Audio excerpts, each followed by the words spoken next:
back to Kruse Control. It is Friday, March 31st, 2023. Welcome to Kruse Control, the home of entertainment news. I am your host, as always, Brian Kruse. Welcome back, everybody. Happy 50th. It is our 50th episode. With a big 5-0 tonight, everybody. So thank you for being here for the big 5-0. Appreciate you as always. And joining me back here is the lovely Miss Sabrina Vittori. Sabrina, welcome back to Kruse Control. Hi, how are you? Good. How's your day been? How's your Friday? It's not my Friday, but thank you for asking. It is Friday, though. I actually had a really good day at work today. I had a lot of fun. We saved a bird, which was really exciting. It was all wrapped up in twine. So, as we were heading back, there was a bird on the beach that was, his beak and his wing was all wrapped in fishing wire and rope. And so they held him down and cut him free, and he went back in the ocean. It was really sweet and very heartwarming. So I had a very good day. That's wild. Well, that bird is probably very happy too. Saving birds, cops. Cops are saving birds. Come on. That's a good story right there. Common loon, by the way. Common loon. We saved the common loon. That's a very good story. I too am a common loon. Me too. I feel you.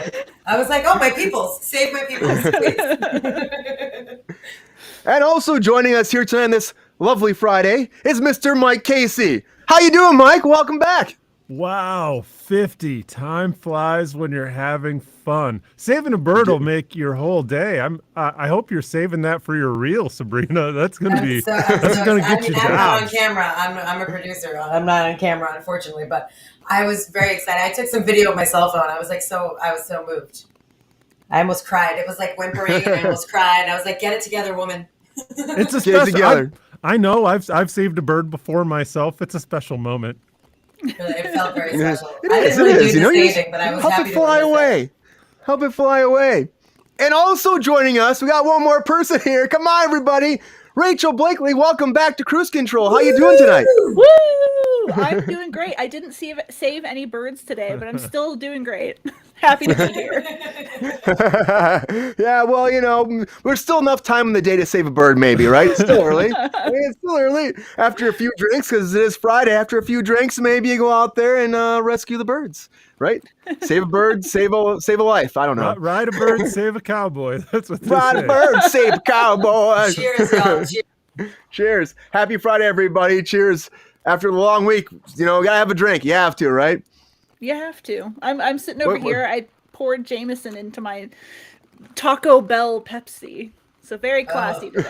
Sexy. Very nice. Very nice. Sexy, Mike says. I like reusing a cup. I mean, you're saving the environment. Get going, girl. I love it. I'm saving birds in my own way. This is deep, Rachel. This is the first time I had a chance to meet you, but you're deep. I'm doing a little Space Dust tonight. A little Space Dust IPA. I love this stuff. It's so good. So good. Yeah, it's a lot of fun. I'm trying to calm down the shots. We'll see what happens tonight. But, because I like this shot with the Kruse Control in the middle. Very sassy. I love it. Yeah, Happy right, 50th. right. Happy 50th, everybody. One thing at a time. Mike, what are you drinking down there? I got one of the fancy LaCroix with the skinny can. It's a LaCroix, so I'm going to get wasted. What? You are not drinking on Drunk Friday? I think that's a violation, sir. No. It's a violation. No, I'm about ready to get sucked up into the sky. It is storming here, man. It's hard to get liquor delivered to the inside of a trunk. You see. What about a beer? You can't. There's no beer in the house, or no, Wisconsin doesn't have beer. Wisconsin doesn't have beer. Never did. Dry state. Fairly certain that they have beer. Well, as a matter of fact, one day I specifically remember you walking to a liquor store and being back in 5 minutes. Just agree FYI, to disagree, Sabrina. I remember that. It's a safe place, Mike. It's a safe place. Fail, Mike. Fail, Mike. But with that, guys, we got to get right into it. So now it's time for some breaking news.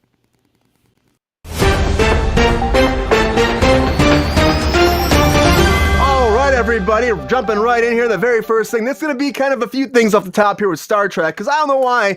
Apparently, Paramount Plus is dropping everything at the same time. They're give you all the Star Trek news all the same time and just hit you hard. So the very first thing I want to talk about is Star Trek Stranger Worlds. So Strange New Worlds. I don't know why I said Stranger Worlds. Strange New Worlds. Star Trek Strange New Worlds has been renewed for season 3. Now, season 2 hasn't even aired yet. It airs this summer. So it's like on June 15th it comes out, actually. So before that even came out, they're like, we're doing one more season on top of that. Pretty big for this show.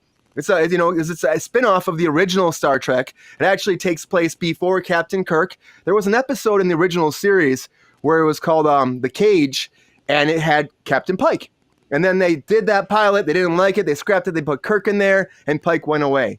But now Pike is back, and they brought him in season 2 of Discovery. Now he's doing his own show, his own enterprise, and he's got 2 seasons and 3 coming now soon. So if you're a big fan of this show, you got lots more to come. Paramount Plus making those dreams come true for Star Trek fans. Another Star Trek thing, I'm going to just fly through some of these things. Lower Decks, everybody.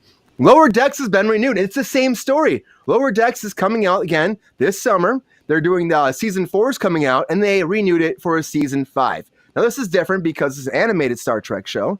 So it takes place with they call them like the ensigns tasked with the most menial work that Starfleet has.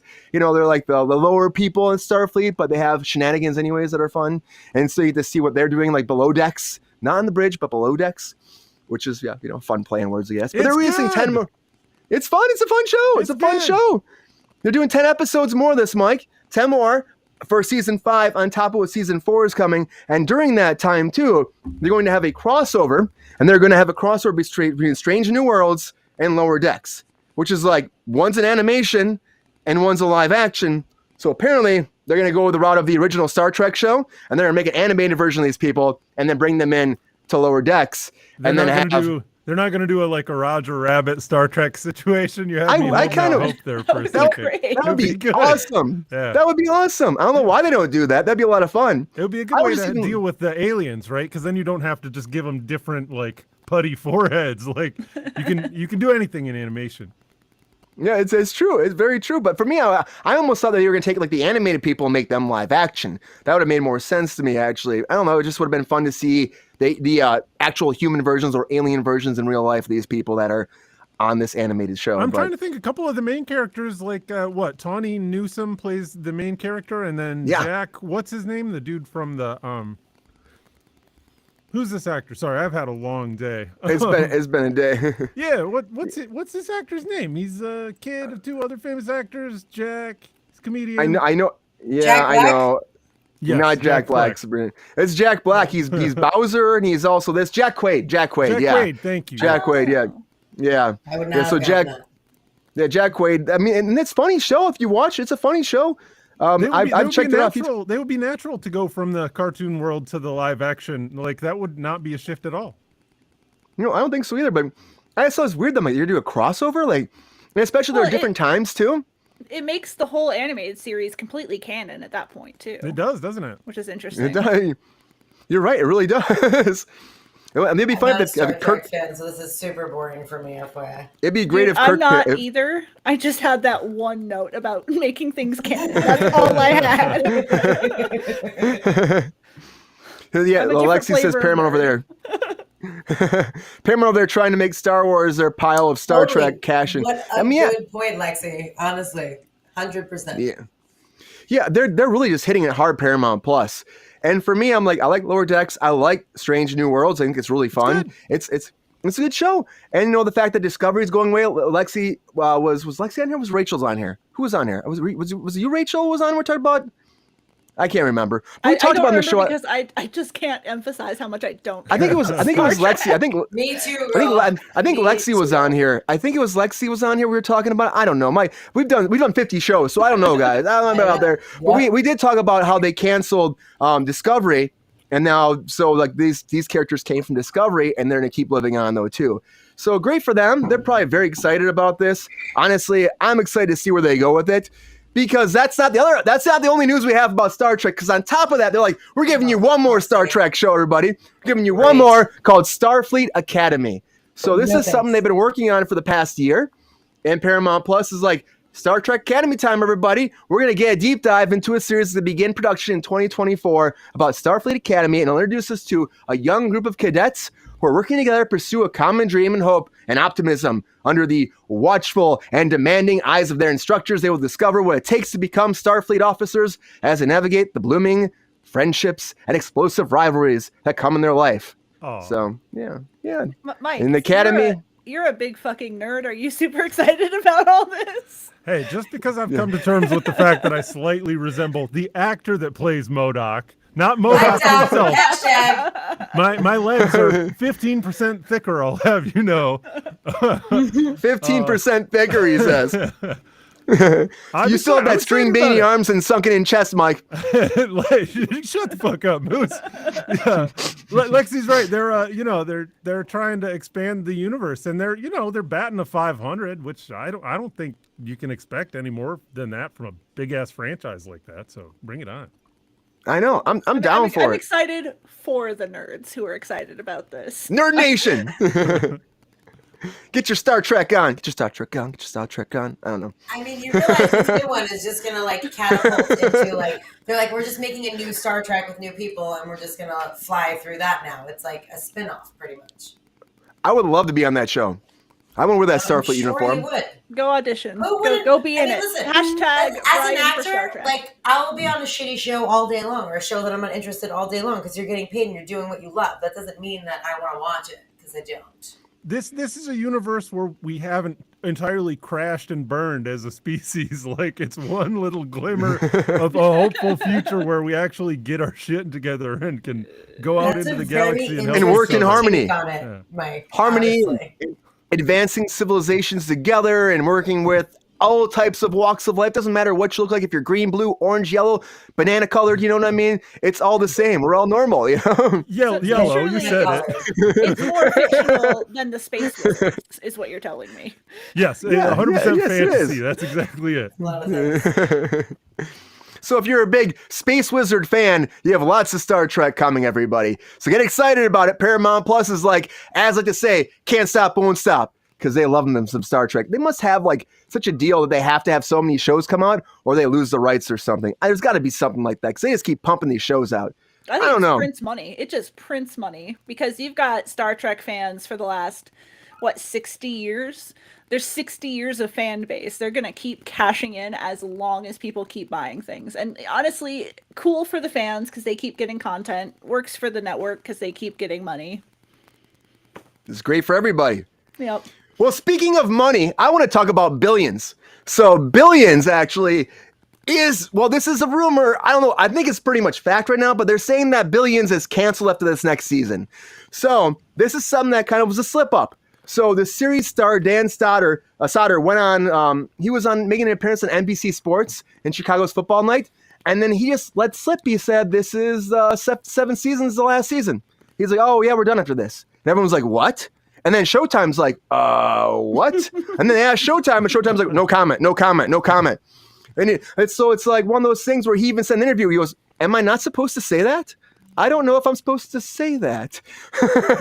But again, you're bringing back characters already now. So we talked about this like a few weeks ago. They're bringing back characters that were gone from the show already, like Brody from Homeland. I always call him Brody. But he's coming back, and he was like a big part of the whole show. So Brody's coming back, which only makes sense. It's the last season he's been gone that you're going to wrap it all up. So this just seems like it's normal for me. Like this is probably fact. And he just let it slip. And then Showtime is not ready to announce this yet. So they're kind of, trying to do damage control. To me, that's what it seems like.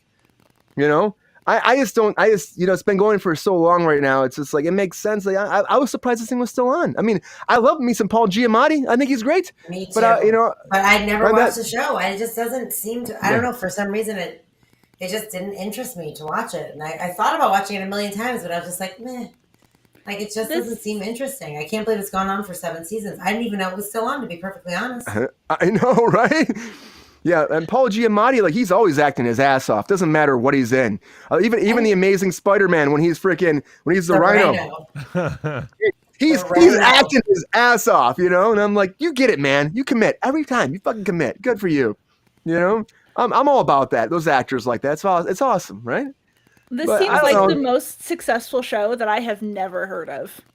Because it's got 7 seasons and 4 spinoffs.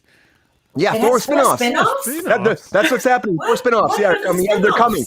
they're moving forward now. They're not all dumb. They're working on spinoffs. They're trying to Walking Dead this shit right now. They're trying to Walking Dead this shit. Like, are we serious? Are we gonna Walking Dead the billions? Like what? They've got trillions. Talk about the show. Who is watching this show? Somebody. But they've got trillions coming, quadrillions. Yep, septillions. They've got quadrupillions. I don't know. Also downgrade and have millions and thousands. I'm just saying. Like, okay. I like hundos. I like hundos. That'd be a good name for a show. Hundos. I like that. That's good. Yeah, I like we're rolling paycheck to paycheck on hundos. I remember when it came out. Story, living paycheck to paycheck. That's the real fucking story. Okay, take your billions and shove them up your ass. Billions and billions of dollars. Billions. You know. Second reference. You are Trekkie today. It's a sci-fi night, kind of, you know. I mean, there's some sci-fi factors we're talking about tonight. So I did an impression, so I had to drink. You know, it's Friday, you know. So billions. You reprimanded yourself. Good for you, Brian. I did. It's been a week. So I've been recording my ass off doing voiceover stuff. So my voice needs some alcohol. So Mike knows. Oh, it helps. Yeah, Mike's that's how. LaCroix, by the way, just to make sure we've all heard that. I know. I'm very disappointed, Mike. Very disappointed. Fucking shit me if you want. Because it's not alcohol or because it's LaCroix? Because it's LaCroix. Just so I know how to properly be disappointed in him. We can go down the list if you want me to call my mom. Hashtag Mike Duck. But billions is going to be done, everybody. I think this is pretty much like right in the wall. It's true. I mean, anything you let slip, that's what happens, you know. So good riddance, but billions, not really good riddance, but goodbye, I should say. I don't know. Maybe I'll watch it someday. I don't know. Coming up. Don't worry about it. It's going to be fine. Yeah. So we love you, billions. Burn in hell. But see ya. You know, see you later. As billions is going away, something is coming back in TV form is Man on Fire. So Man on Fire, it's based off novels before, you know, it's based off a couple books, the French Foreign Legion soldier, Cresby, A.J. Quinnell, in Man on Fire, and also A Perfect Kill, the two books that came out. I know, what a name. Hated him. Come on. Wow. I know. Well, Netflix, you know, and Denzel did this back Harley Quinn's in 2004. That's where Quinnell It could be. But Denzel did this movie back in 2004. It was big for him. He played Kruse. It was huge movie. Well, now they're going to do a TV show for Netflix. So Netflix picked it up. They're going straight to series, and they're doing eight episodes. So 8 episodes. This is coming. The log line is this. Tells the story of John Kruse, a broken ex-mercenary on a mission to avenge the death of his only friend while protecting his fallen comrade's daughter from the forces that destroyed her family. So, Man on Fire is coming. So this is some Jack Bauer taken Liam Neeson scenario, or I never saw the movie. Well, no, in a way. I mean, I haven't seen it since like it came out, so it's been a while. But yeah, it's him just kicking ass. It's Denzel kicking ass, Cresby kicking ass, and it's gonna be the same thing. I know I'm probably butchering that name, but you know, it's him kicking ass. It. It's canon now. I like the little Cresby. It's canon. Friend of the show, Cresby. Name of the show. So yeah, this is coming to TV, and Netflix is picking stuff up. It's a big name, so I mean, honestly, people are probably gonna watch it just because that. I mean, Denzel's not in it, so I mean, who knows who you're gonna cast? That movie came out. That's a good question. Does anybody care? Someone cares. Maybe some producer cares. Netflix apparently cares. I guess. But for me, I'm like, okay, recycling ideas, like for fuck's sake, like why? You know, it's the name of the game in this. Let's have Forrest Gump, the fucking animated series next. Like, just stop. Like, that would be a better idea. It would. Would it be his shrimping days? You know, like him and Bubba. Who could ever be Tom Hanks? Like, never. No one could ever play that part like that. Like, unfortunately, that's dead in the water. But they just go to movies that were successful at some point. And they're like, let's make this a series. Let's do this. It's like, no, just do something different. Do something new. Take a chance on something. Like, it's so annoying that they just keep doing this. Who takes chances in Hollywood, right? Who takes chances? Yeah, not with my money, baby. I mean, Everything Everywhere All at Once was a chance, and it swept the Oscars. So I think self-produced though too. Should self-produced be exactly. Thank you, A24, by the way, for picking that up. Yeah, but, A24 all day. You know, the thing is that when you think outside the box, like, look how much success you can have. You know what I mean? Like, it's just it's so stupid to not take a chance and go with something safe, because I mean, while it might go for a season or two or whatever, it's not going to be a win. You know what I mean? Like, whereas something that's original has the chance to be spectacular. You know what I mean? Yeah. That's the thing. But, you know, producers and studios like to be safe. That's why you got a built-in audience, they think. People will probably just flock to it because they love the movie or they know it or they read the books. That's what it is. Denzel's coattails. That's it. Yeah. It's all about being safe. Denzel was like, which is you know what? I need to buy another house. Let's do a TV show, Netflix. Let's make it happen. Come on, and you Netflix know? is like, okay, fine. Yeah. What? But speaking of being safe, that's what the COVID protocols were supposed to be doing, keeping us safe on set.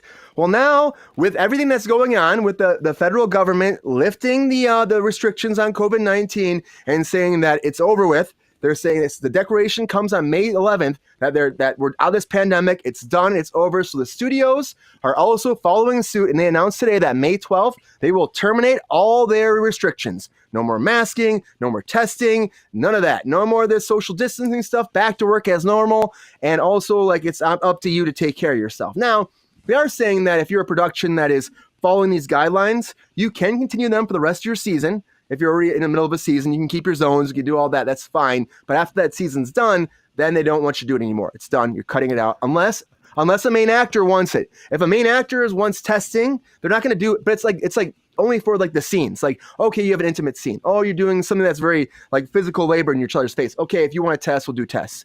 There will be rapid tests, but we're not going to test anymore like we were doing before. We're done with that. We're moving on. The government says it's done, so we're saying it's done. And really, it's a liability thing. They don't have to be liable anymore. People could sue them before, but now the government says it's done, they won't get sued or they can't get sued.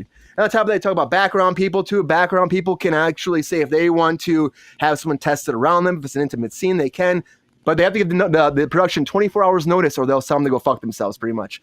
So 24 hours notice if you want a COVID test. And that's it. But that ends July. So they're only doing that from May till July. And then after July 23rd, no restrictions, nothing. I know. It's the dumbest thing. You know, I'm like, if you're lifting it, just lift it. You know, we might have a strike anyway, so what's it really even matter? Everything will probably shut down in May anyways. But yeah, so the COVID restrictions are going away. It's done. It's back to normal business in Hollywood. That's what they're saying. So everyone came forward. DJ, SAG, IATSE, the Producers Guild, everybody came forward and said, this is our agreement. We're terminating it. It's done. We're not going to re-up anything else. We're done with all this. So it's going back to normal. A shit ton of money, by the way. So it's going to save them so much money.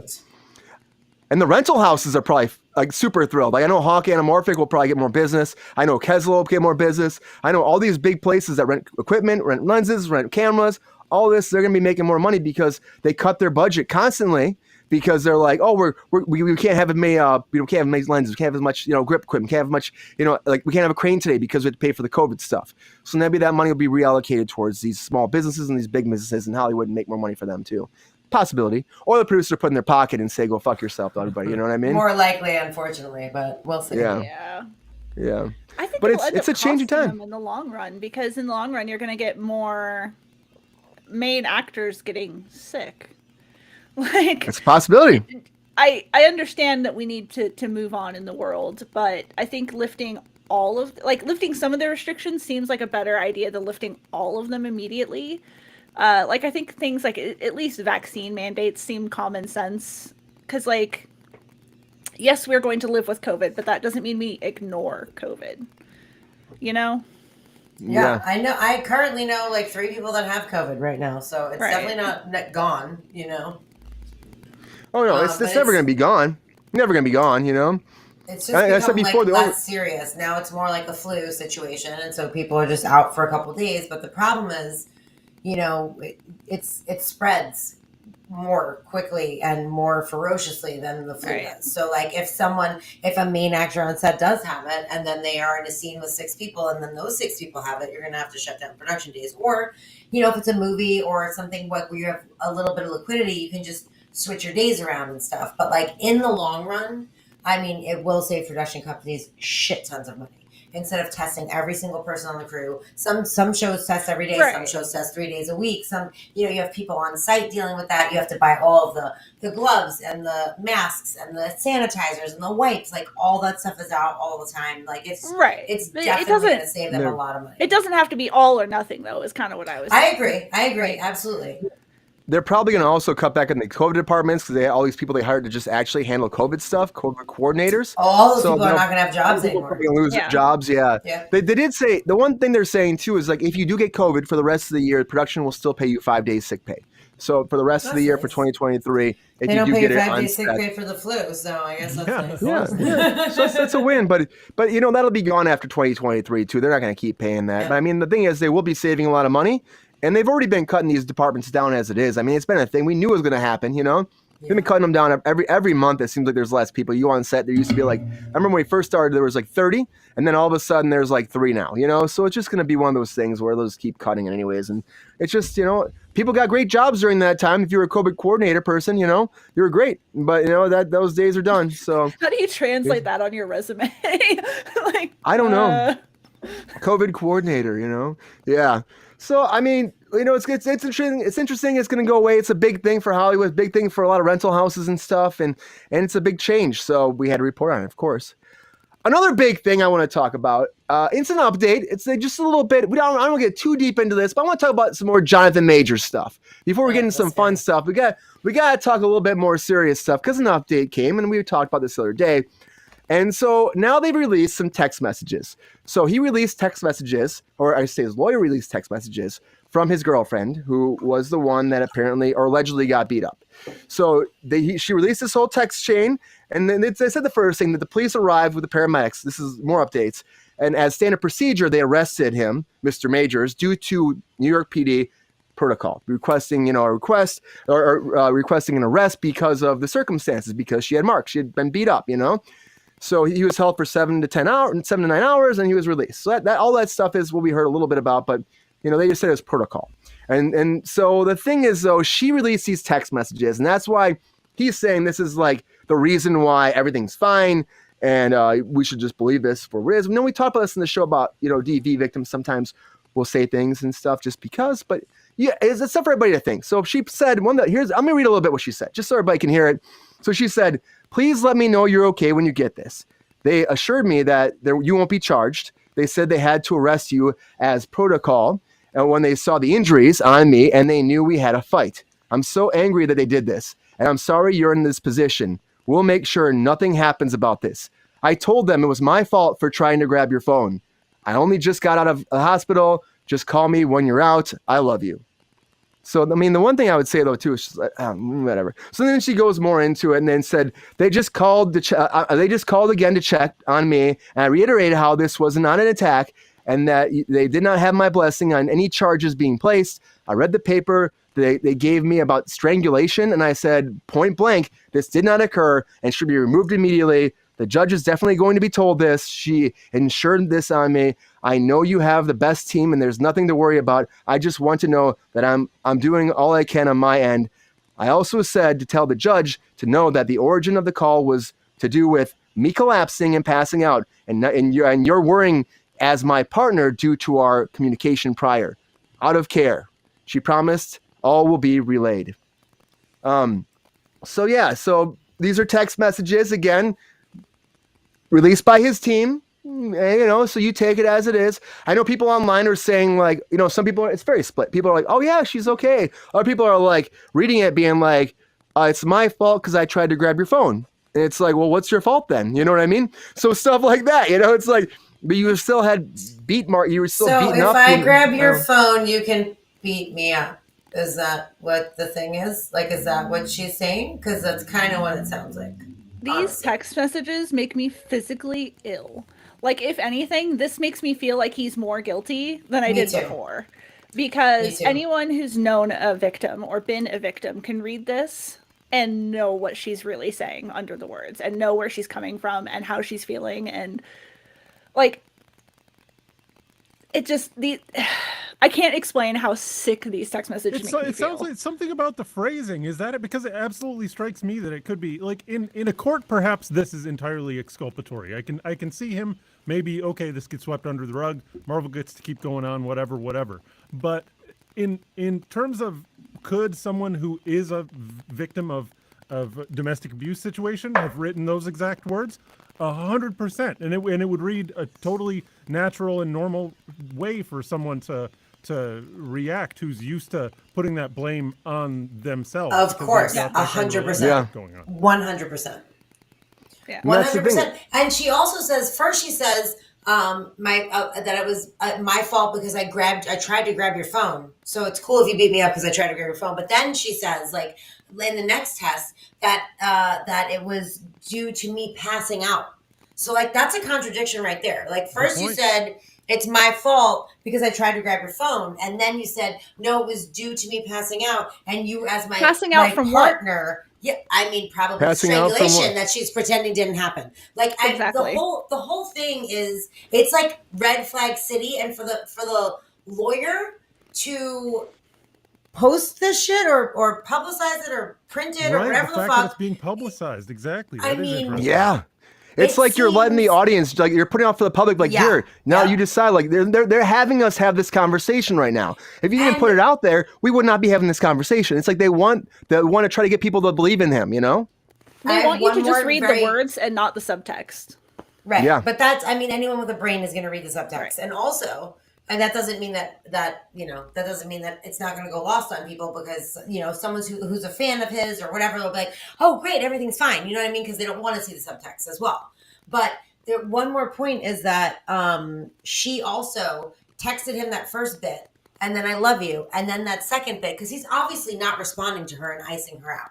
So she is going to become more apologetic in the text and more, please, I didn't think about that. Please don't be mad at me. I love you. Like, I'm sorry. I didn't mean to get beat up by you. And I really want to fix this because I'm used to getting beaten up by you. And I love you.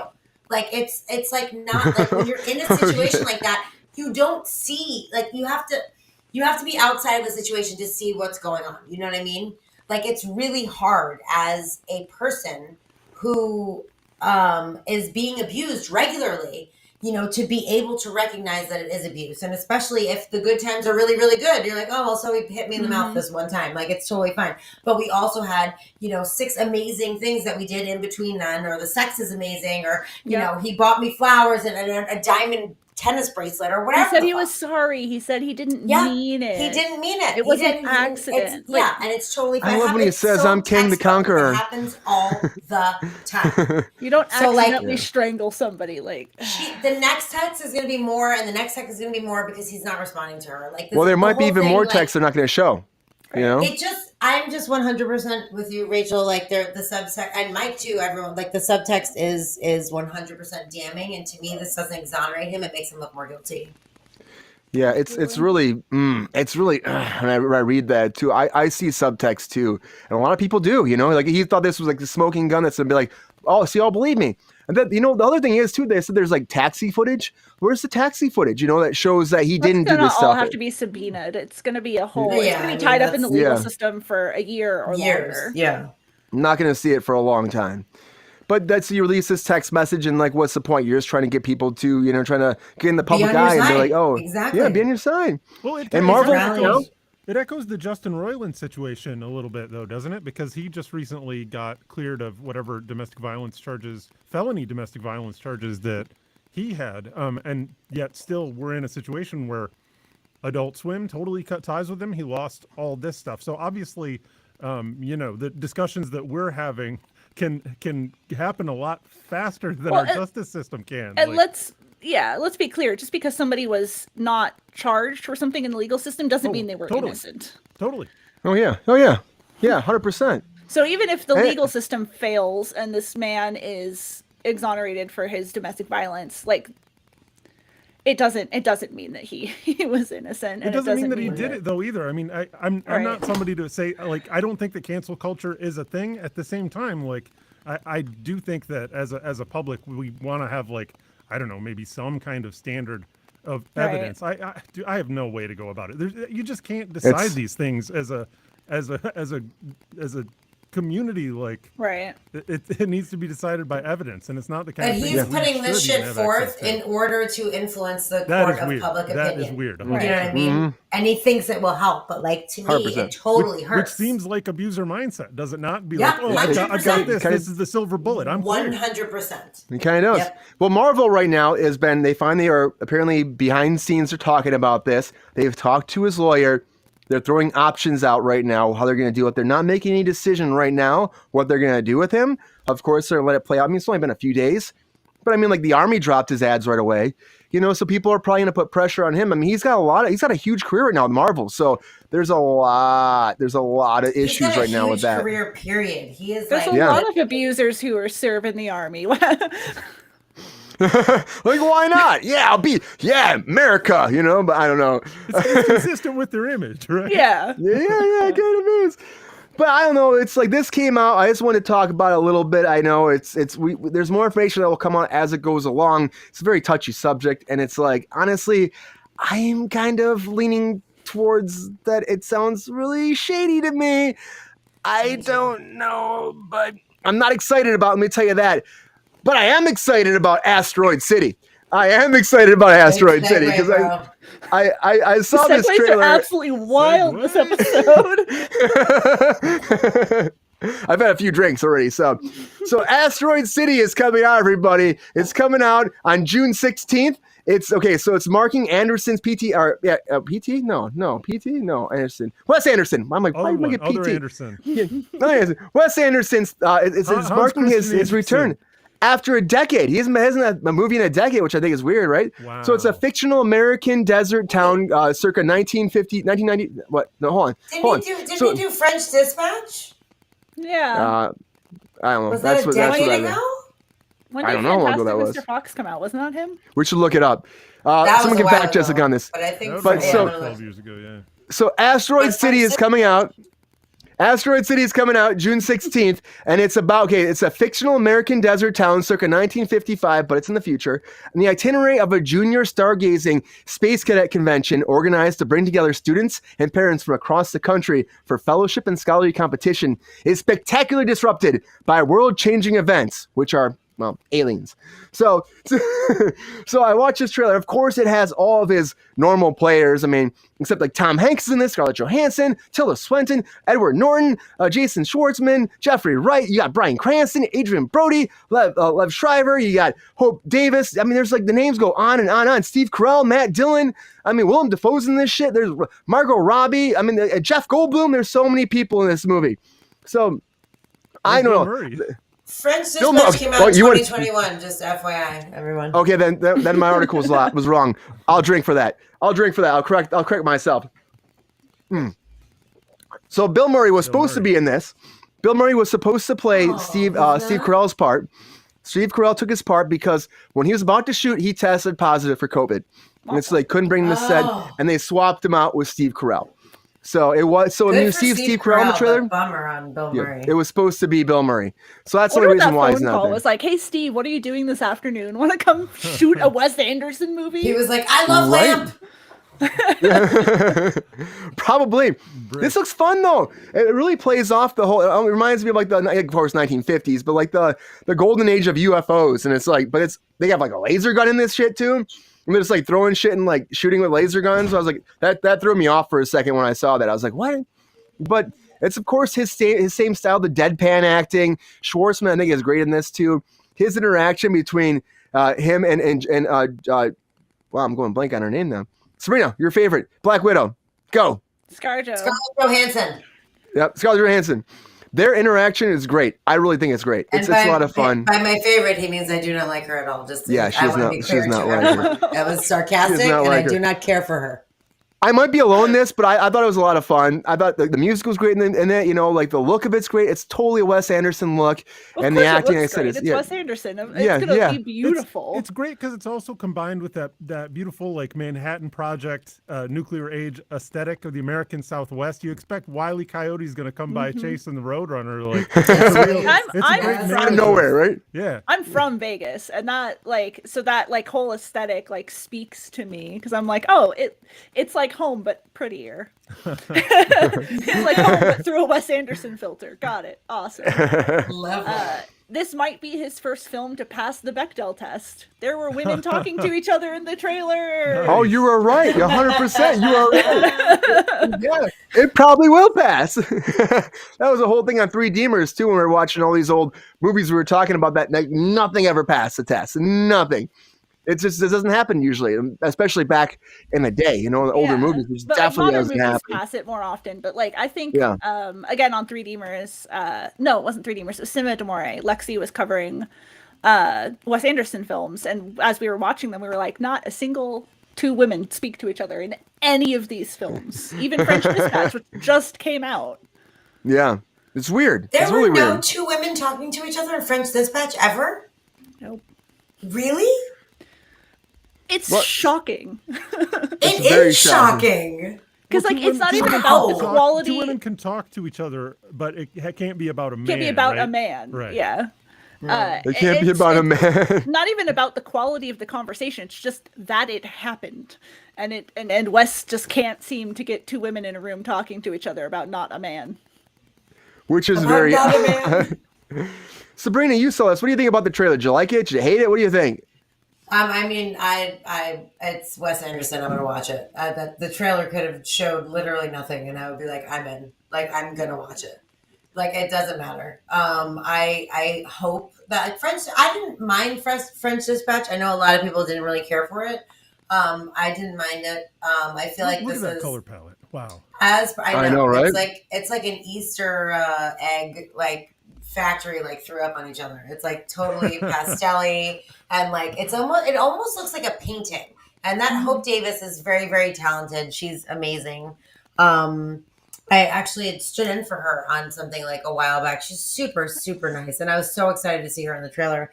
He always brings together the star-studded cast. As Lexi did mention, that everyone only have 2 minutes of screen time, which, I hope is not the case, at least for some of the characters. I feel like Jason Huge cast. Schwartzman, he's probably going to be in it a bit from what I could judge. Oh, he's in it, yeah, for sure, a lot. He's probably the main theme, but I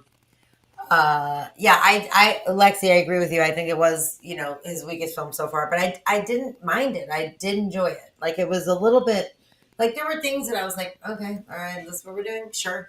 But I didn't not like it. I think people are just used to a certain thing. And so people were kind of panning it, but it wasn't terrible. And I'll watch anything that he does. His composition and the weirdness of his shit always fucking makes me happy. And it's, again, I know it's so weird, but it's awesome. I always say original. I love original content, and I'm really excited to see what he's bringing to the table. I can't even imagine his direction. Do you think that his sense of humor is getting a little bit less dry as he gets older? Because Grand Budapest Hotel was straight up hysterical, and this he's leaning more on the camp. He's not in the cool kid totally in the camp. Ironic joke. I love camp. I'm I do too. Right. I'm all for the camp. He's getting more in. He's getting goofier, and it seems like he's enjoying himself. I feel Which is it good. just depends on the story, what the story can lend to, what the story is telling. I think his humor depends on the film. You know what I mean? I didn't see French Dispatch. I didn't even know that this came out. I enjoyed French. I mean, me, yes, it's a little, I get what you're saying, it's a little weaker, but I still liked it. I thought it was fun. I fell asleep, actually, for French Dispatch. I think I watched the rest of it later. I fall asleep a lot during movies. It happens, That's your thing. We all I'm do. getting older, it just happens. So Mike, were you blown away by this when you saw the trailer? What do you think about it? Were you really excited about it? Are you going to go see this day one? Hey, Brian, I was blown away when we saw Jason Schwartzman open for Incubus in the Van Handel Arena in Grand Rapids in 2002, man. That was a long time ago. I forgot about that. You were totally right. You were totally right. Yeah, that was definitely the first time we got to California. With, Mr. Schwartzman. Yeah, no, the aesthetic looks great, and it's just funnier. I've always liked Wes Anderson, but when he seems more relaxed, it's easier for me to be more relaxed too. We're all getting older. We don't have time to be as cool as we once did. So this just looks pretty, and the aesthetics are just great Americana, but also I'm sure just exquisitely ironic Americana of our our nuclear age and our consumer culture. It's all going to be in there, and I bet it'll all be spoofed and be really funny. I hope there's some. Everybody has to watch the trailer. Flavor in here. Oh, I've still never seen that. I've still never seen that movie. What? I know. Of all the ones, I still have not seen it. I don't even know you. I don't even know who you are. So Rachel, yes or no? What do you think? Are you sold on this? Are you excited about it? Are you there day one or no? Are you in theaters to watch this or at home? Probably at home. Honestly, Yeah. I want to be more excited about Wes Anderson because I love the aesthetics. I love that style of humor. I just don't love how male-centric his films are. They seem like they're made by men for men starring men. And I just wish it was had a little bit more for a wider audience. Maybe not like a wider audience, still the niche like weirdo audience, but like girls exist too. It passed it passed in the trailer. They're out right? there. Maybe there's some hope for this one. I'll watch it, but Maybe something happens where he has a little shifting gears for this one, right? He's changing it up. Maybe he's getting older and figuring it out more. Maybe, maybe. You never know. Hope. he finally got a girlfriend. Everything's so pretty to watch. It's such odd and interesting shots, the colors, the lighting. Like I love the style, I can't deny that. Well, something else that's odd, interesting, and has lots of colors is Scott Pilgrim. So Scott Pilgrim, everybody. Scott Pilgrim vs. the World is coming back in an animated version for Netflix. And they're bringing back the whole cast from the 2010 version. Everybody's coming back, they said, from the Edgar Wright version. You got Michael Cera, you got Mary Elizabeth Winstead, you got Audrey Plaza, you got Brie Larson, Chris Evans, Allison Pill, Kieran Culkin, Brandon Routh, Jason Schwartzman, that guy's popping up more in our show tonight, Anna Kendrick. They're all coming back for this. And of course, it's not like a continuation. They're actually just basing off the graphic novels. They're getting into it. They're expanding upon O'Malley's 7 original Scott Pilgrim graphic novels and making it a Netflix series. So they announced this, and their announcement trailer just showing all the names, like, all these people are coming back. It's going to be great. So for me, I saw this and I was pretty excited because I love me some Scott Pilgrim. I think I never watched or never read the graphic novels, but the movie I think is great. And the movie didn't do well. It really didn't do well. But then all of a sudden later on, people started loving it. Yeah. It's a fun. am so ridiculously excited. Scott Pilgrim is my favorite movie. Like straight up awesome. Favorite movie. Really? I have the graphic novels, I have a bunch of merch, I have the game. I am like obsessed with Scott Pilgrim. My favorite film of all time. I love Edgar Wright as a director. I think he's done very few bad showings. I just could not be more excited. I'm excited to see what he does with the animation, what he's going to do with the music, because he always incorporates music really well into his projects. I could not be more thrilled. Yeah, and the fact that that Netflix is enough is let's bring that original cast back like that is huge. Because honestly, something like this has been so long, they would just recast things. This will shut the comic nerds up finally. I think you're wrong about that, Lexi. I think it's gonna make them more comic excited nerds and empower always them. Find something to be mad at, but I think with them expanding upon and actually showing more of the stories, I think the comic fans will be pleased. I still have Brandon Routh in that. The vegan power is so great. No, was it Brandon Routh? Yeah, it was Brandon Routh, right? The vegan power. Oh my god, I loved it so much. It was so good. It was so good. Chicken Parmesan isn't vegan. That movie got slept on when it came out. I saw the video and I was like, am I losing my mind? How are people not losing their shit over this? It was so good.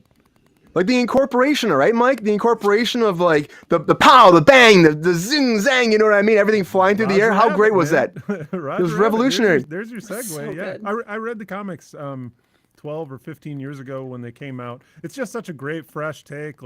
It's such a postmodern awareness, but the fact that it's filtered through a Canadian lens just makes it that much more cuddly and good-natured. City of Toronto. yeah, the city of brotherly love, right? Toronto, Canada. Because it's just got those warm fuzzies, and they couldn't have picked a better actor than Michael Cera to convey that. Oh, he's perfect. You remember that one time that Michael Cera played an awkward guy? That one time. There was that one time, yeah. When was that? When was that? And so many of these actors are so much bigger now than they were when this film came out. I think it's absolutely amazing they were able to get them all back. It's true. They all came back, which is amazing. The voiceover is a lot easier. Captain Marvel and Captain America here, baby. Yep, they're both in here. Just let's do this. They'll probably put them some scenes together. Why not? Edgar Wright's just got to be a great person to work with. Although he's not in this. He's not even involved in this. He's not attached at all, is he? No. Which is weird. You think that he was. I didn't see anything that says he. Fuck Captain Marvel, by the way. She's a cunt. And also, I would just like to say that the one time Michael Cera did not play an awkward person was in This Is the End. Right. When he played himself. Also, only time. The only time. Yeah. The only time. Sabrina, so you're not a big fan of this? What do you think about this? Are you excited about this? I just hate Brie Larson. I think she's a fucking loser and a fucking difficult person, Well, and she to be shouldn't fair, be getting jobs. Envy Adams is a cunt, so she's playing an asshole. But still, like, I don't like giving her a paycheck. She's a horrible person. There's a million people who could do her job and not be a fucking cunt about it. Like, they're bringing her back. I get it. Like, you have to do it. But luckily, she's just going to be in a voiceover booth by herself. It doesn't have to ruin everyone else's life while she's shooting this. So, congratulations. Sabrina hates Brie Larson. You have a job. Hates Brie Larson. Literally.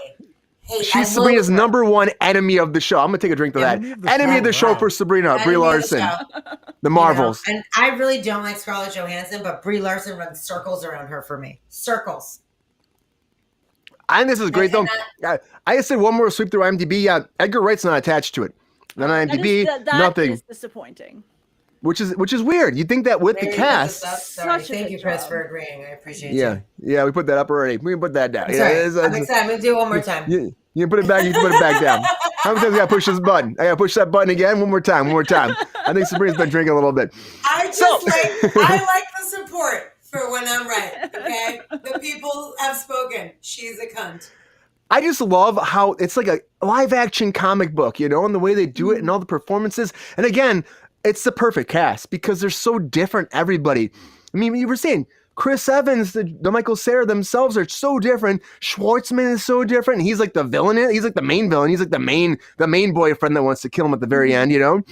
And I think that drawing this out in a series will be great too, because each guy will have more opportunity to be like develop their story with her and get into it. Maybe each episode will be a character, you know, as opposed to like 2 scenes, you know. I think that'll be great. Maybe they make it like an 8-episode, 10-episode thing. They branch it out, and it'd be a blast. It'll be a lot of fun.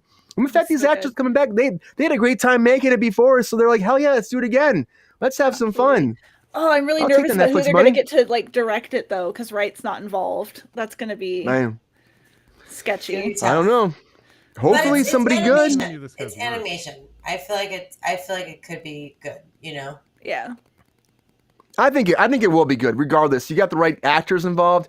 You got the great source material on top of that, and it's already a fun thing. So you get somebody fun that can direct it. You get somebody that gets the comics, gets the graphic novels, that writes it. I think it's a great hit. I think once you get those pieces together, you get the right person that loves it, loves the content. You get the actors that can play it. Bam, you're sold.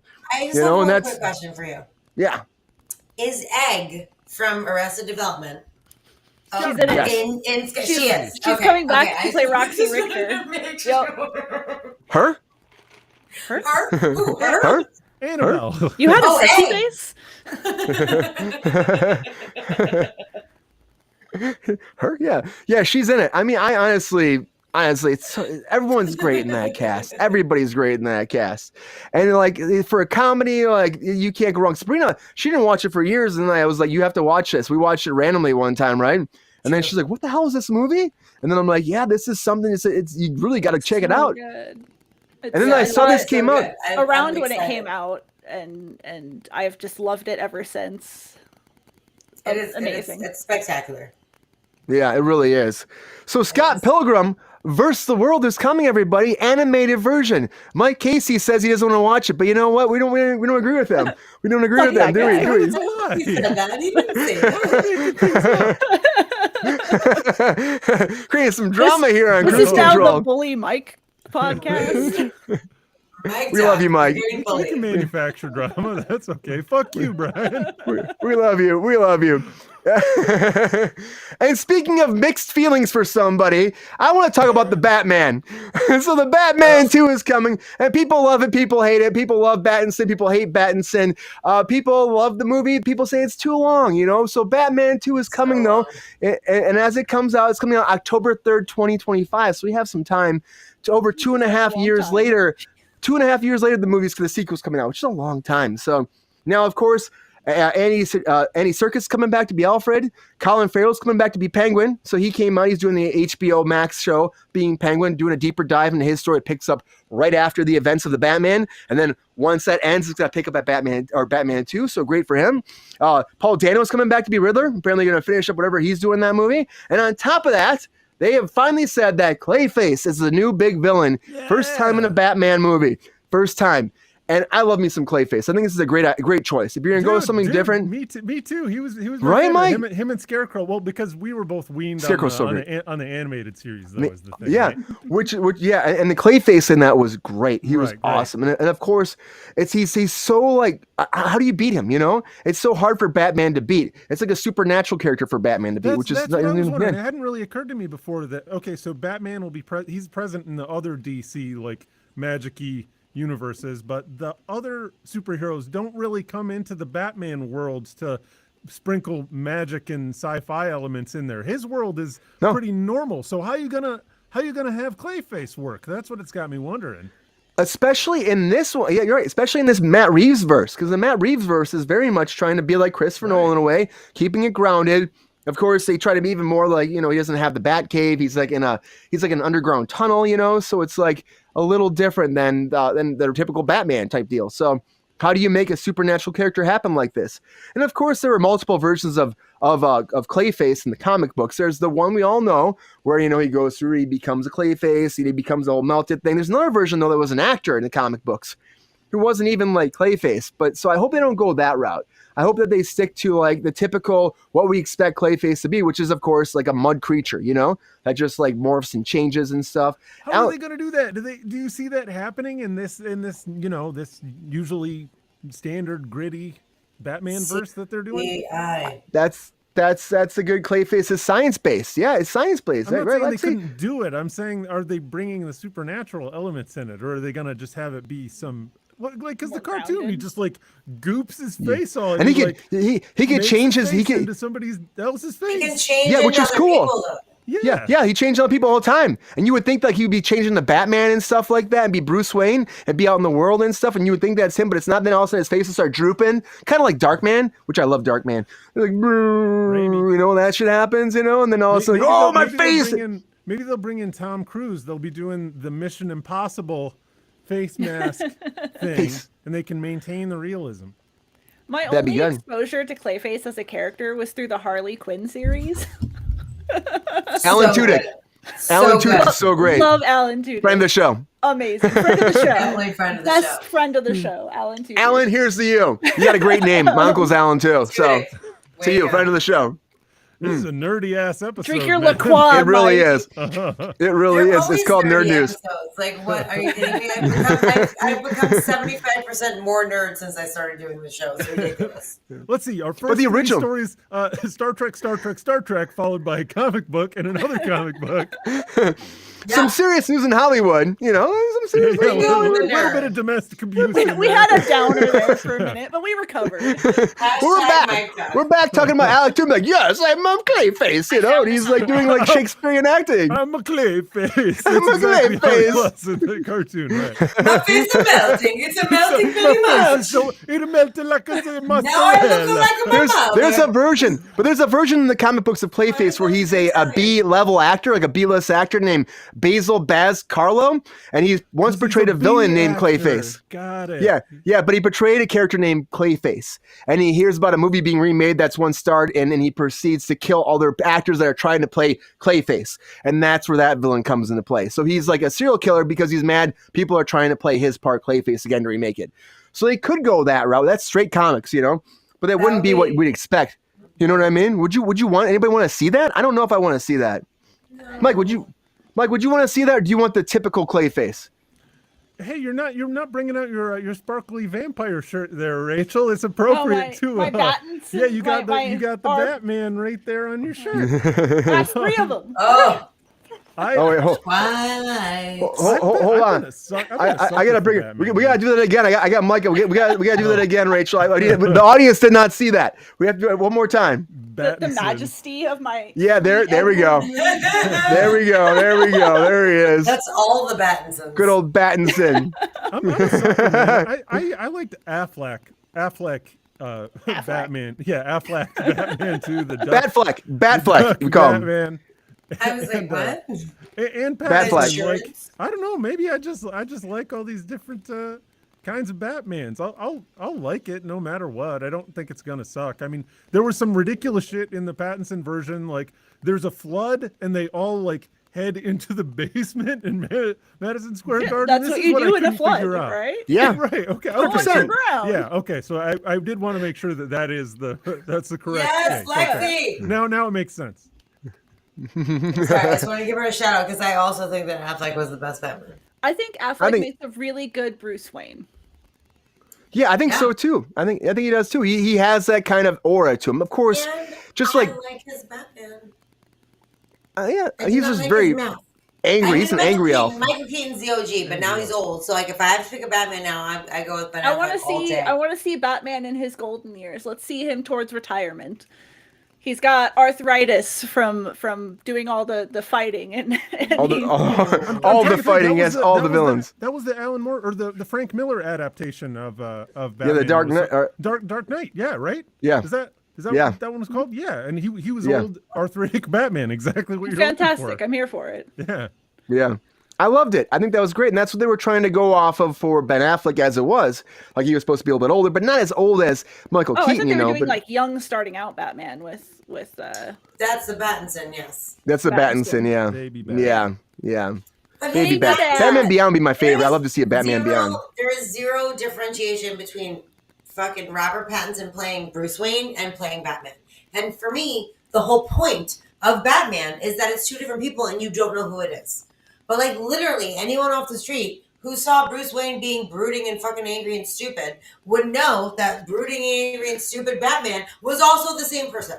Like there's maybe they'll have some character development and maybe it was a character trying to hide it. He's just sitting there being angry and upset all the fucking time. Yeah. And Circus Alfred was cool, but like this is bullshit. Sabrina, are you excited about Clayface as a villain as a concept or no? I mean, it depends on how they do it. I'm with Rachel as like my only exposure to Clayface on film is through Harley Quinn, and fucking Alan Tudyk knocked it out of the park. So if they could find somebody, or I mean, if he's shape shifting, you're gonna have to a lot of different actors, and I mean, it could get dicey. I don't know, but I'm not against it. I just I feel like I'm against the Pattinson version of Batman, period. So I don't think it has anything to do with Clayface for me. Let's make Liam Neeson Clayface. Let's do a little dark man fucking like little thing there. Liam Neeson comes in. I mean, I know he was Ra's al Ghul already, so maybe they wouldn't do it. Like training.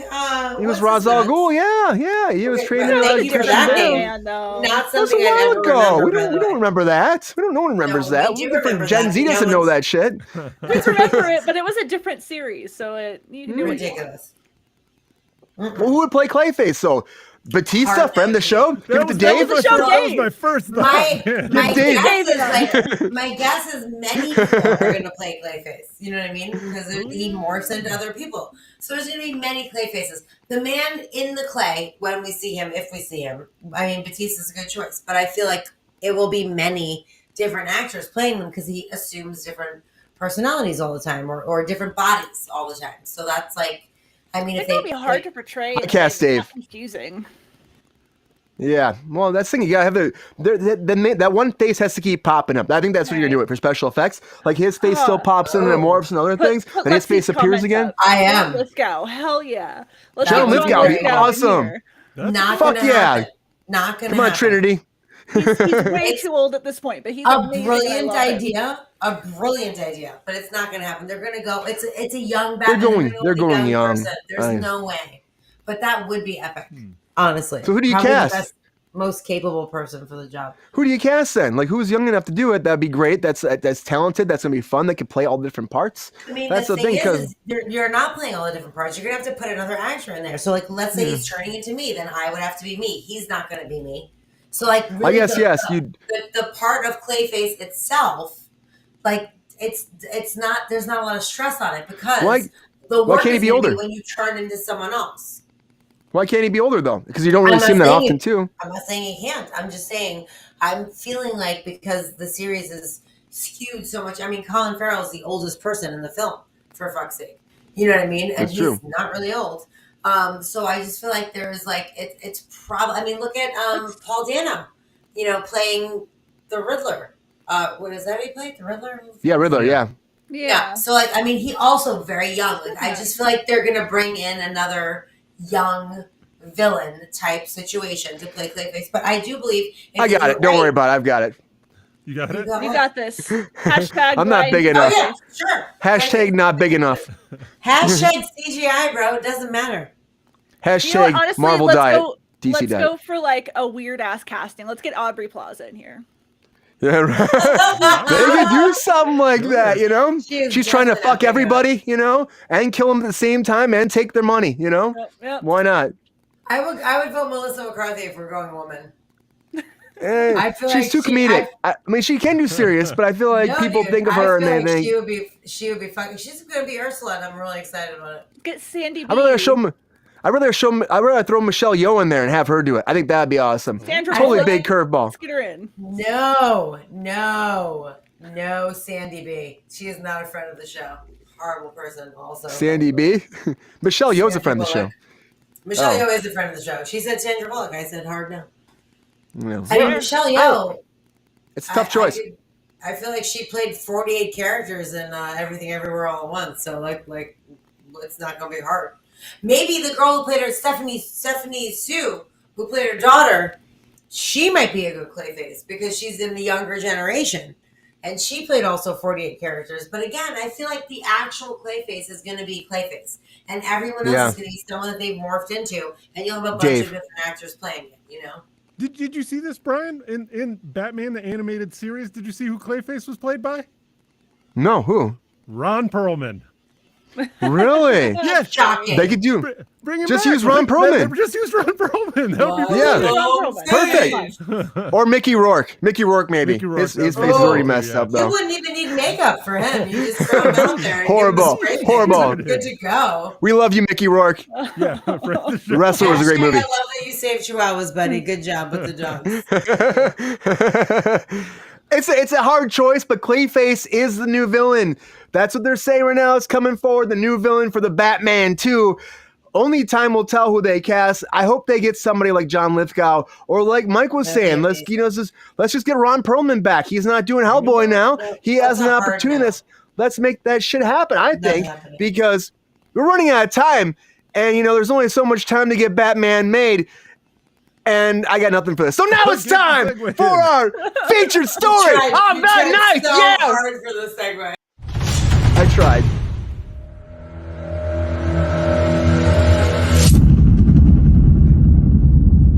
Tom Holland? I don't know about that. No way. Don't know about that. So I want to talk about the X-Files. I think it's more of a joke. Yeah.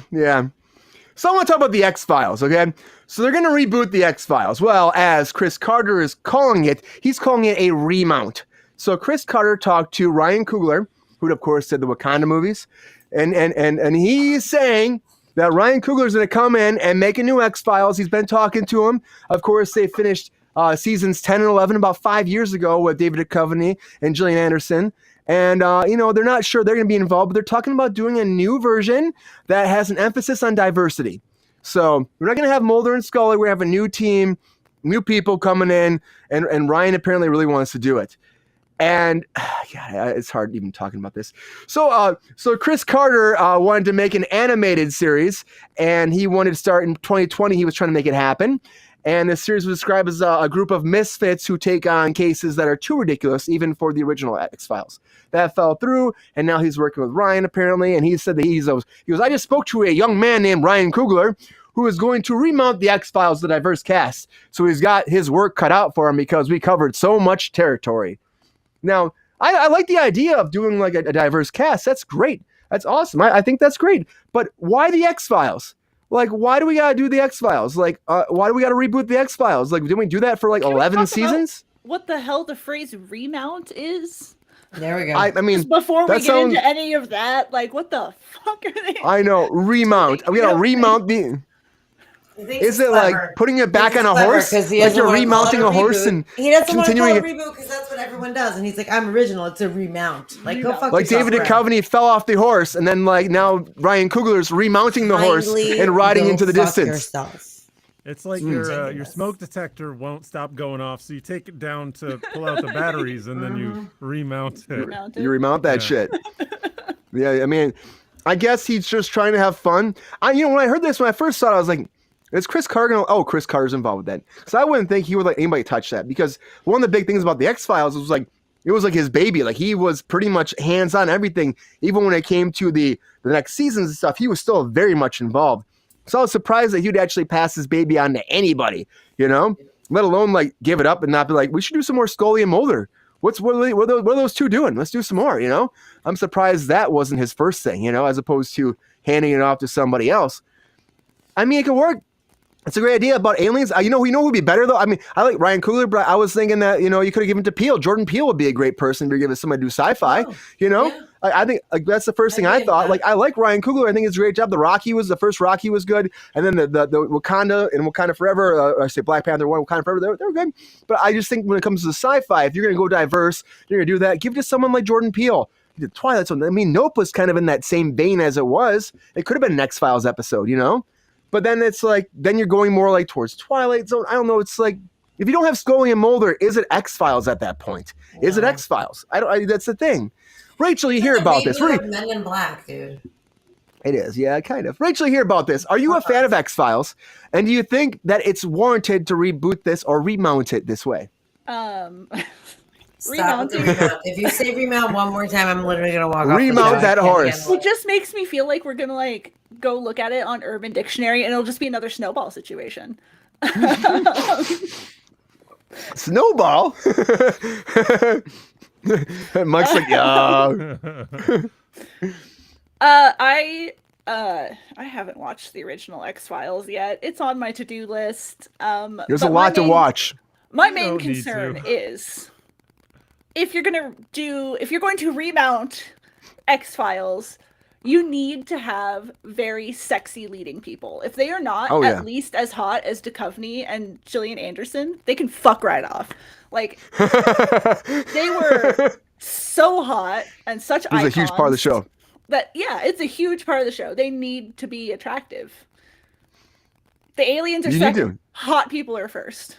Hot people you want to fuck, but you're not sure if they will fuck because they have to do their job. They're pros. They've got like alien shit to do, but they're hot as shit. Alien shit, we're dealing with shit. Like, they want to believe, but there's also they want to believe about taking their pants off at night too. There's a little bit of that going on too. They're remounting, they're snowballing. We got to get them in here. I said a billion times, Jordan Peele do an African American sci-fi series that's all his original. Yeah, but I mean, he could take X-Files, of course. This is again a theme that comes up a lot. It comes up a lot in the show because it comes up a lot in Hollywood. Rebooting, remounting, remaking, redoing, refucking. Stop with remounting. It's so off-putting. You know what I mean? That's what happens. So and I want to hear it. So for this, for me, I knew it was a matter of time, but I thought that maybe they would, branch out and have Duchovny or have Gillian Anderson or something, Gillian Anderson and David Duchovny have both held up. They are both still very fuckable. Yeah. Well, there you go. Mike, do you think that they're both very fuckable? And do you think this is a good idea to make an X-Files spinoff this way? Well, Brian, since you fuckable asked, first, please. With respect to their fuckability, that's my most interesting joke. story. If you get sick of smelling the nerds at Comic-Con, just wait until it rains, and then you say, "Hey, I just saw Gillian Anderson outside." I heard that joke for the first time. Heard that joke about 20 years ago for the first time. What, is that all you're asking me about, their fuckability? No, Mike, did you watch the X-Files? You watched the X-Files, right? Not so much. Only once I started dating Lynn, who you've had on the show. She brought me in to watch it, and it seems like aside from it was early into having episodic or rather arcs rather than just having episodic 22, 24 episode seasons, like. So they were actually kind of an early-ish adopter of that format, and then you see Vince Gilligan. That was Monster of the Week. That's where he came out of, right? Monster of the Week, yeah. But aside from those two characters, it really is just does harken back to the older like Pulp Fiction tradition that you have going back to turn of the 20th century dime store novels, and like you said, Twilight Zone. Like, so it's Monster of the Week. You figure out some, whatever ideas that you want to play with, and then put a story, a will they, won't they, to string it along. Like, so if trickle in a little bit. If they want to keep some familiar names, faces, whatever, as far as I'm concerned, I think that they can make a completely new show, even though they want to cash in a little bit on the branding, have a little bit of that built-in audience. Like, I don't know. I would check it out. It's got a chance. It could be garbage. It all depends on who they have writing it and who they have directing it. Like who they can. And maybe Ryan would write it. I mean, Ryan wrote the original Apollo Creed, movie, the Creed 1. He wrote that. So maybe they have him write it. Maybe he gets involved, doing both sides of it. I don't know. Maybe. And the thing is, like, it could be a good idea to spin off that, as long as you just like don't just do it. Maybe the remount means that it's not like it's a complete reboot. Maybe the remount means, well, we're going to just maybe spend like 10 years, 20 years later, and these people are now taking over this department now, and now you see everything that Mulder left behind, that Scully left behind, and then maybe they wouldn't have to appear. It'd be like them taking over the X-Files now. Same kind of deal. Like, there's still crazy shit happening because it still happens. These people just retired now, Those two are like living on a ranch someplace. Ghostbusters afterlife situation. Yeah, that could work. It could. Pass the torch. Yeah.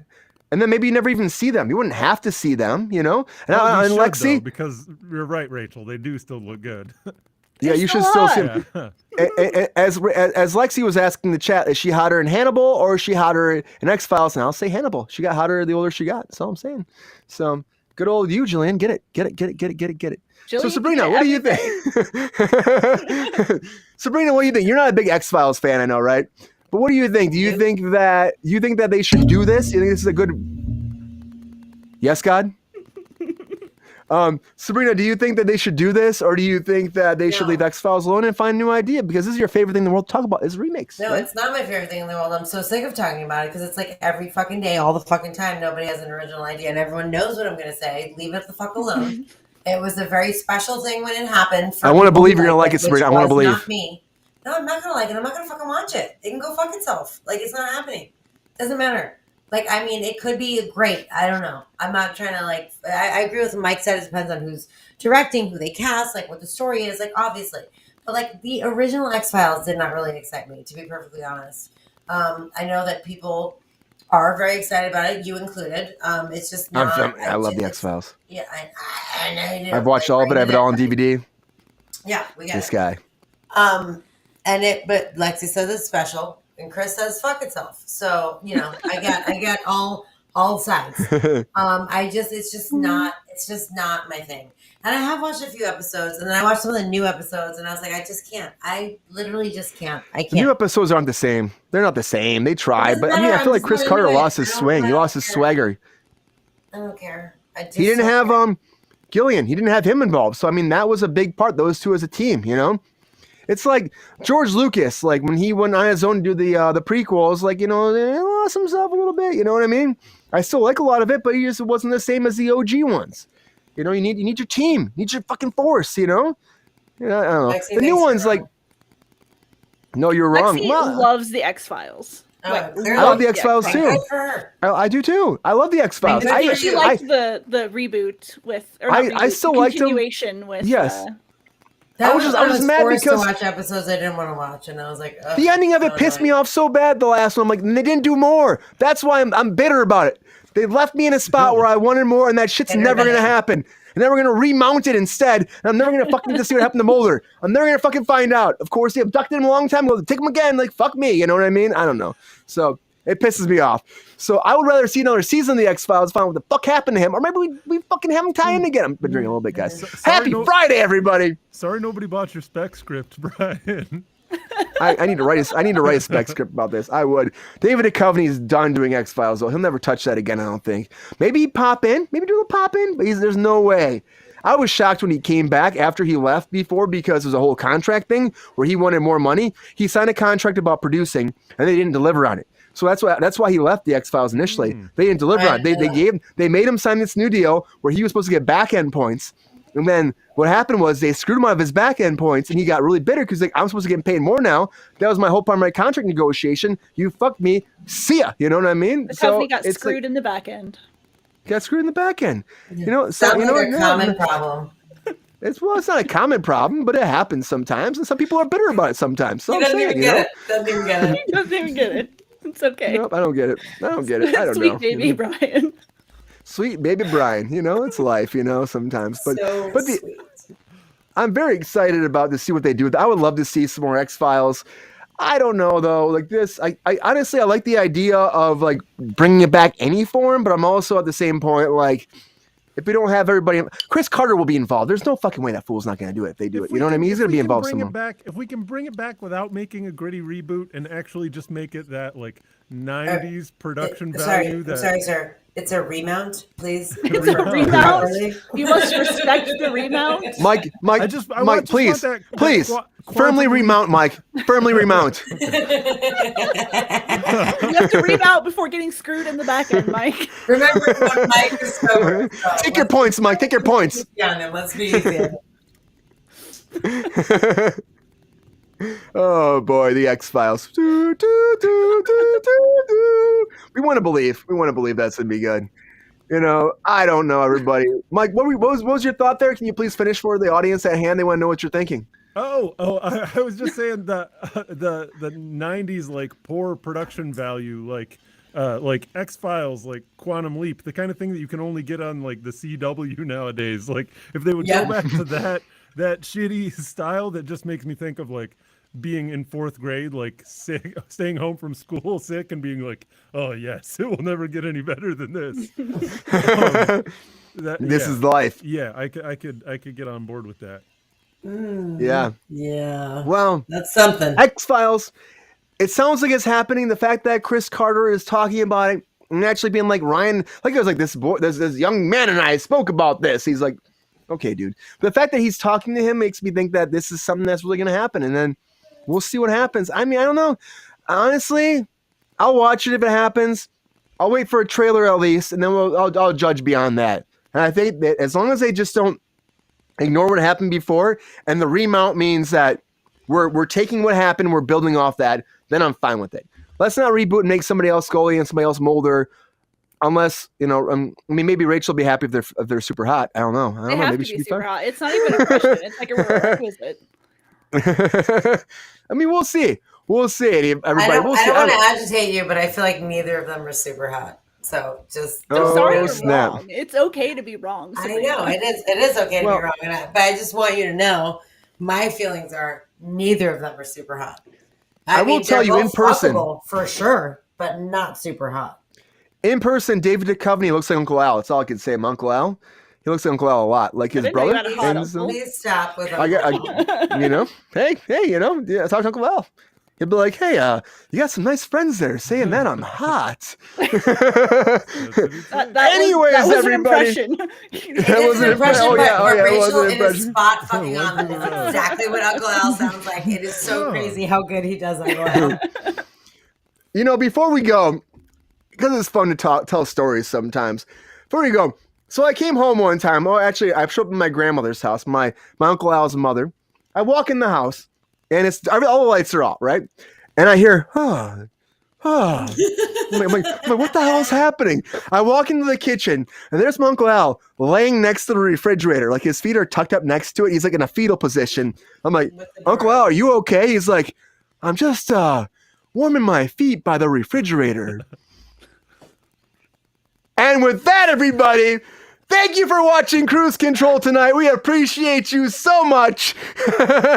Happy Friday. Have a great weekend. Rachel, thank you for being here as always. We appreciate you. Thank you for being here in this Fatal 4-Way. It's always fun here on Kruse Control. Hope you have a great weekend. Fatal 4-Way, yes. Yes.